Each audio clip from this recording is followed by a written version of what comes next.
Hello, and welcome to Be Kind Live. I'm Kelly Delson, and I'm here today with Sean Russell, the creator of SoFlo Vegans. Hey, Sean, thanks for joining Hey, us. hey, Kelly, thank you so much for having me. Yay. Well, we're so excited to hear more about SoFlo Vegans and learn about this incredible organization and your amazing career and your vegan journey. All right, So, awesome. yeah, to start off, can you tell us a little bit more about the amazing Sean Russell? I know you've accomplished so much across music and producing and media and you're writing a book and we want to hear about it all. So please just tell us a little bit about you and your vegan journey. All right, yeah, I mean, just a little bit of background before I became vegan. I been in media production since 1996. I started in high school, been doing it professionally ever since I left high school, with one of my first jobs being with the Florida Marlins. Back then, they were the Florida Marlins, now Miami Marlins. And since then, I've just kind of been going my own route. I had a whole life in education, was everything from a substitute teacher, aftercare counselor, to a district administrator. But during that time, I was really deep into media production, creating my own projects, from a music project called Top Spot USA, where I interviewed over 300 artists, independent rock, major label, hip hop, EDM, um, had a record label, did all of that fun stuff. Left that at the same time I was doing anime, so I was doing this whole anime podcasting network called Anime 3000. And then I kind of put both of those to the side when I became vegan, to focus 100% on SoFlo Vegan. So that's just a little bit of like my professional journey. And but in terms of your other question, my vegan journey, that started in 2008. And I was going through a health kick. I was like, all right, let me figure out how I can improve my health. I was like 230 pounds at the time. So I looked at a bunch of different, that was big for me. I looked a bunch of different resources and eventually learned all about all the things that I was putting into my body. I actually give them a shout out, Beyond Diet. I don't know if the platform's still around, but it was an amazing platform for me. And I ended up doing a commercial for them too. But ended up figuring out all the things that I was putting into my body. It's like once you see it, you can't unsee it. So I started eliminating a lot of things from my diet. First thing being dairy. So even before I became vegan, I think 2004, I eliminated dairy, red meat, a lot of things. So it was like to the point where around 2008, it's like, okay, if I just eliminate like one or two more things, I could be vegetarian. Spoke to a vegetarian friend of mine that worked at the school. She pretty much told me about veganism. I was like, challenge accepted. So I did it more as a challenge to myself to see where I could take, my health. And I was rocking and rolling to 2009. 2009 came around. I had an opportunity for the anime thing I just mentioned to go to Los Angeles. Sadly, around that same time, Michael Jackson had passed. The reason I'm telling you that is to paint the picture of what that scene looked like. So I was at the Staples Center where they were having his funeral, and it was just a zoo, and I fell off track because it was just like a lot going on there. So it wasn't until 2013 that I decided to, try veganism again. But this time, what was different was I decided to do the things that I did with anime, the things I did with music, and do it for veganism, which was kind of like my battery to keep it going, because now it's public. My veganism is public to everybody, and I ended up finding a lot of resources, meeting a lot of really cool people, and I haven't looked back ever since. That's incredible. I love that journey. It's so great. You're coming up on 10 years then almost, it sounds like. Yeah, almost next year. Yeah. Very long time. So yeah, tell us a little bit about SoFlo Vegans and this amazing community that you've created for the South Florida community. Yeah, so SoFlo Vegans, the reason I created it was because I want South Florida to be a global hotspot for veganism. I'm a native South Floridian, and if you're in this community, you're in South Florida, that's a little, usually it's like, oh, I'm one of the few, because there's so many people that come from out of town. Like I feel like the majority of my friends growing up came from New York. So it's like I really feel passionate about South Florida, and I want people to look at it not just for the nightlife, not just for the beaches or for the controversy, because we have a lot of that, but also that we are a really strong vegan community. And I can honestly say that over the last couple of years, I've seen Miami and different places pop up in more of these top 10 lists, which makes me know that we're on the right track. But what is SoFlo Vegans? Well, we are a media promotional company there's a mix of a lot of different things. I've essentially just taken my experience, my background, and all the things I mentioned earlier, applied it to veganism, and it's just a lot of content. Like if you go to our website, soulflowvegans.com, you can see a timeline of the vegan community in South Florida from 2006 until today. And that's the goal. The goal is to go out there, give these amazing businesses, these local businesses, as much shine and spotlight as possible. So that way, you know, when someone says, or when I say South Florida is a global hotspot for veganism, you can do your research and you can see exactly what I'm talking about. And also to attract more businesses to come down here. And so that's what SoFlo Vegans is. We have a podcast, we have videos, we have a magazine that we launched for the first time this year. We're about to launch a book. There's just anything I could do media based, I'm gonna do it to support the community. Well, it's really nice. I feel like the site has something for everyone, whether you want to go to a vegan event or you just want to listen to a podcast or you want to read a magazine. Like there's just something for everyone, which is so nice because it's like a one-stop shop for, anyone in South Florida that's interested in veganism and, maybe wanting to convert or just looking to get deeper into the community. Yeah, definitely. And I will also say that I created the website and the organization for two reasons. One, for multiple reasons, but two for this purpose that I'm talking about. One for the people who live in South Florida, but the other for everyone else. Because so many people visit South Florida. We're a huge vacation spot for people. I want them to be able to tap into this resource. So while they're down here, they can see the calendar, they can get the directory, they can see some of the past videos. We go one step further than most of these directory apps is where we actually go into the businesses and we interview them and we do spotlights. We put them up our social media on a daily basis. So you can get a real taste for our community. So yeah, just wanted to add that. Oh, I'm excited. I can't wait for the next time I'm there and then I get to use all this and look at all the great restaurants and stuff. So I know you guys do a lot of events. Can you tell us a little bit about those? Yeah, we do a lot of different types of events. For our specific events, we like to focus on the smaller to medium-sized events because it helps kind of foster the community while you're waiting for the big festivals and the big dinner events and things of that nature. So we have potlucks with speakers. We call SoFlo Vegans Unite event.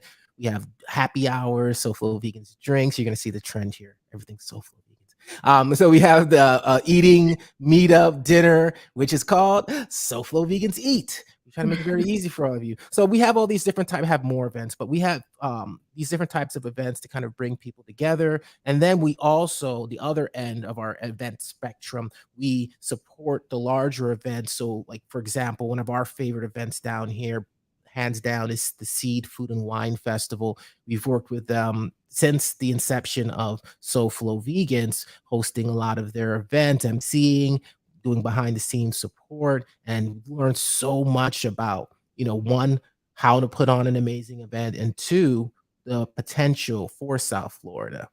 So yeah, and then you have other events as well that we like to attend that we've worked with in the past that you could check out on our website. Awesome. Well, I definitely will be attending one next time I'm there. So I hear that you're writing a book and that it's coming out sometime soon. This is something I want to get my hands Yes. on. Yes. So I mean, I've pretty much done every single sort of media, like dabbled in every single sort of medium except writing a book. And Right. so I decided like, okay, I'm turning 40 this year, and it's like, you know what? I get to write the book. I'm not gonna put it off and be like you watch Family Guy, that little, oh, how's your book coming along? How's your novel? Um, I definitely don't want to have that in my life. So I decided to put the book together called Pre-Vegans, and Mhm. it's a spin on non-vegans. So for me, saying non-vegan cuts off the potential for them to become vegan. So I'm not probably not coining it, but I don't hear anybody else saying it. Um, make it known that I consider you a pre-vegan, and I'm going to be an example and have the community be an example of what it could be for you to be vegan. Even if you never become vegan, that opportunity and potential still stands. So what the book is actually going to entail is a brief history of what veganism is, some background, some terminology, just so almost think of it like a guidebook for someone who's interested in going vegan or is going vegan. and it's like almost like a textbook sort of. So, but the majority of the book going to be stories from the guests that we've had on our podcast. So we start every episode, at least from season 2, with what's your vegan origin story, and Nice. in that, it's essentially them telling you their story when they were pre-vegan. So in this book, you'll get stories from Earthling Ed, Ingrid Newkirk from PETA, um, a lot of other people that we've interviewed. We'll be pulling those, putting that in there, along with some other tidbits, some information from our directory, which I haven't mentioned yet, which was my favorite part of our entire website. And yeah, I just want you to walk away with the book, have it in your book bag, take it with you, thumb through it, bunny ears some pages, so that way you can go through this journey with some support in your satchel. Oh, I think it's a genius idea. I love this so much. And I even love the title so much because it's true, just because there's like a separation between vegans and non-vegans, and it's such a great, I don't know, disparity. And it's nice to see that, people can just be pre-vegans. Like they can still choose to do that. It doesn't have to be like one side or the other. So I really like that a lot. I love that. Thank you. Yeah. So what do you think in general are the biggest obstacles for people becoming vegan from your experience? I would say the biggest obstacle is the idea that it's difficult. And I know when I first went vegan, it was difficult because you didn't know where everything was. If you don't know what Happy Cow is, you don't know any vegan restaurants, because you're not just going to randomly go on Google and start typing in a name of a restaurant that's in your community. You could type vegan restaurants near me, but anyways, that doesn't help my point. Yeah, so it's like being able to know where to find it, have the awareness of what to look for. That is an obstacle. The cognitive dissonance of like, I'm doing harm to these animals by contributing to animal agriculture. Like, you don't want to think about that. Like, I know for a fact I've seen like a PETA video or one of these videos before I went vegan, and it was just completely like, oh, that's so horrible. Oh, all right. Who's up for some Burger King? Who want to, let's get some ribs and chicken wings. So Yeah, it's like, I don't think it's that people are heartless or people that don't have compassion. It's just so much to take on. It's bigger than you. And I feel like by being an example, like I'm not about preaching to people and telling people you should do this or you should do that. Because a lot of that times it comes from a place of scarcity, it comes from a place of fear, it comes from a place of anger. And rather I just focus on, being the example and embracing people, like meeting them where they are, but also being firm in my position, my stance, rather, not my position, but where I stand. I know where I stand. So you eating a chicken wing in front of me is not going to shift me. And I'm not going to come down your throat, because you are where you are and I am where I am. And I get to exercise compassion. That leads me to, I don't know what number I'm on, but that leads me to the point of compassion, which is why I'm vegan. And the reason I'm vegan for compassion is because I could be vegan for the animals and not exercise compassion. And to me, I feel that isn't being the example that you want in this world. I want to be compassionate to who you are, because it allows me to understand where you're coming from. And as a person who's lived most of his life working on mastering communications, I get to understand how to tailor my message to you. And that also comes from being a teacher. I can't just come into the room and teach everybody the same exact way, because you won't be effective. You'll be a teacher, you'll be teaching, but it won't be effective. So, yeah. So, compassion is a big part of it for me, because it leads to effective communications, which is what I've dedicated my life to. I love that. That's so great. Yay. I mean, good for you for doing all this. Really, and it's really beautifully said, to be honest, too. Um, so what do you think has been the most effective way that you've been able to spread the vegan message thus far? Do you think it's been the events or the podcast or selflovevegans.com, or yeah, what so far has been the most effective? That's a really good question. I've never been asked that.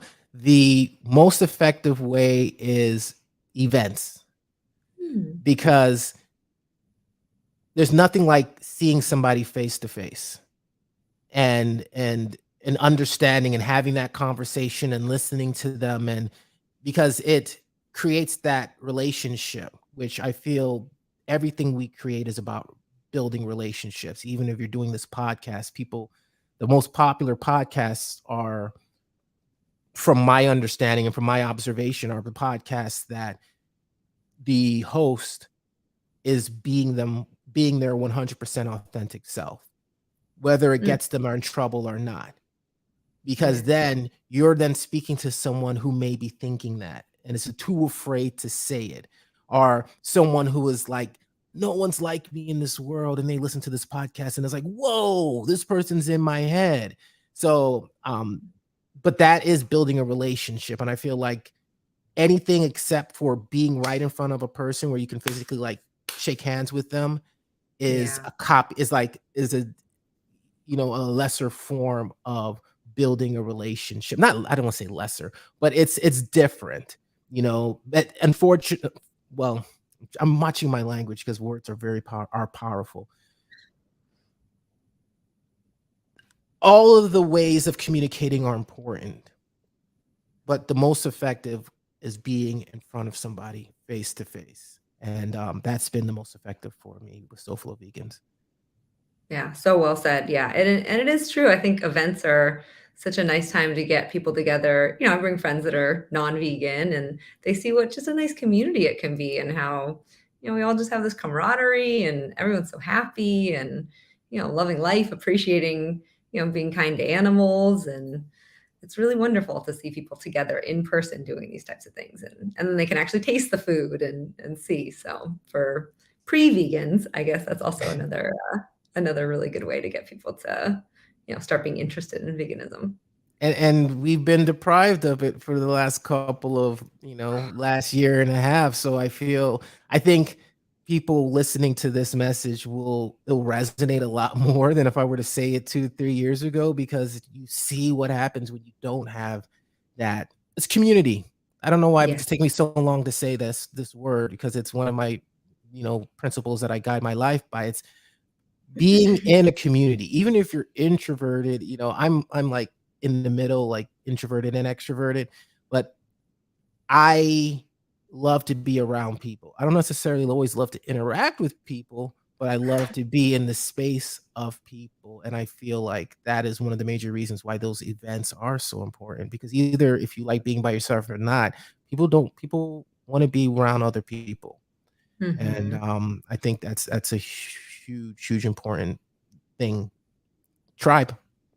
Yeah, it really is. And people who are trying to, change the world in a lot of ways. A lot of vegans want to make it a better, better world for animals, a better world for everyone else, less pollution, everything else. So, Mhm. yeah, it's really nice to be around people that all are kind of on that journey together. That's great. Okay. Okay, so you have a book coming out and you have a magazine coming out. What do you think is next on your path? Oh, next is just taking everything that I've done and doing it on a grander stage. My focus is, building a process, building a system that works, so that way we can start connecting these communities together. Because I've had the opportunity to go to a lot of different places. Shout out to the Orlando Bearded Vegan.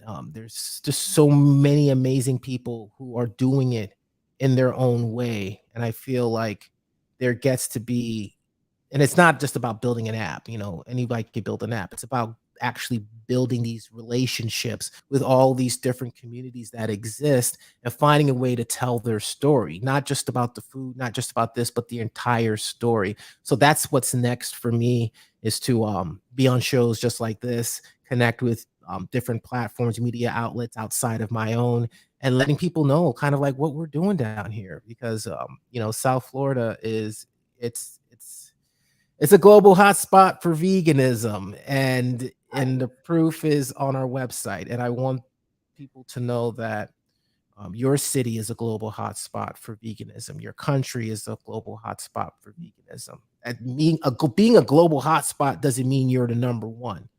It just Yeah. means that it's a beacon for people to come and enjoy the vegan lifestyle. And I feel like there's other places that just don't have the attention, don't have the spotlight to showcase why they can make that same claim. And to answer your question, what's next for me is for me to build a solid platform on SoFlo Vegans as a proof of what can be done in other places, and then work with those Orlando bearded vegans or the Chicago bearded vegan or who whatever, and then just kind of build this organic network. Organic network of amazing leaders. That's fantastic. I mean, you're doing so much to change the community, and you're really going to make, I think, South Florida even more of a vegan destination, because I know personally I don't like to travel to places where I know I'm not going to have a lot of things to eat, or it's not going to be a fun food experience. I'm sure there's a lot of people out there like that as well. So knowing that I can go somewhere like South Florida now and have this whole directory and events and community and everything there to support makes me want to visit it even more. I know I'm not That's alone awesome. there. That's awesome to hear. Yeah. Well, this is so fun, and can't wait to check out more of your events and learn more online and everything else. So, is there anything else you want to tell us today before we go or share with us? I just want to say, like, if you're speaking to the pre-vegans or the vegans or anybody, really, when I say pre-vegans and vegans, that's everybody. I, Yeah.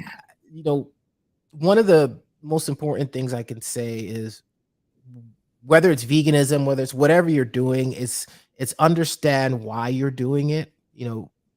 Get that awareness and make sure that that reason is strong enough to come with the prices that you're going to pay for that choice. Mhm. And once you have that and you're solid and you're committed, because it's easy to fall off once you make a commitment unless you're very clear on the why. So, for me, my why was compassion, but it started off with, just, health, or really a health challenge for myself. But being clear on that why is important, and just, focusing on that. And that why may change, like it changed for me, but that's going to help you a lot, especially when you're just getting into it. I think that's such a good point too. And like you're saying about sharing people's origin stories on the podcast, or when you're at these events and you're meeting people and you're learning the reasons why they went vegan in the first place, is so helpful to just hear other people's stories and learn about their journey. And that might make something click in, someone else's head and say, oh, wow, I fully agree with that. I want to be on that path as well. So Mhm. that's pretty awesome. Well, thank you so Okay. much. I appreciate the opportunity to speak with your audience, and yeah, it's fun getting to talk about these things. Oh, absolutely. Absolutely. Well, I'm so excited for pre-vegan to come out. When do you think we should be expecting that? Because I'm going to be the first one in line. Yeah, it's definitely going to be early or the middle of March, the latest. I don't want to say an exact date, just in case it shifts, but it will definitely be out in March. Okay. And if everyone wants to check on that too, we should go to soflowvegans.com for updates. 100%. We'll be pushing it out all through SoFlo Vegans. Awesome. And then, of course, you can also find SoFlo Vegans on the VKind app and many other businesses in a directory as well. So thank you, everyone, so much for coming and joining us today. And thank you, Sean, for being here. This was really a pleasure. Thank you for having me. Thanks. On episode 1 of Vibes, we're taking you inside Bestie's Vegan Paradise, the 100% vegan marketplace in East Hollywood. There, we'll meet with co-founder and owner Asia Rain and learn more about the story behind Hollywood's favorite vegan grocery store. Our co-hosts, professor and television host Shabnam Islam and LA-based actor and writer Jill Galbraith, will face off in a cruelty-free contest inspired by Supermarket Sweep inside of Besties. Come join us for an exciting first episode of Vibes, the show that's busting vegan stereotypes one city at a time.